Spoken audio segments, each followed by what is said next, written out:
Assalamualaikum, sahabat Kenuubah Aceh. Yang kita tahu selama ini rencong itu senjata khas Aceh, tapi ternyata bentuknya menyimpan filosofi rahasia Islam yang jarang diketahui. Bagi rakyat Aceh, dulu rencong bukan hanya senjata perang biasa, melainkan memiliki nilai keislaman dan keberanian. Dulu, senjata ini dipakai pejuang Aceh saat melawan Portugis dan Belanda. Karena keberanian rakyat Aceh yang membawa rencong, Aceh sampai dijuluki Tanah Rencong di Pulau Sumatera.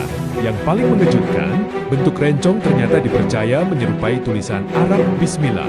Bagian gagangnya melambangkan huruf Ba dan Sin, hingga keseluruhan bentuknya membentuk filosofi Bismillah.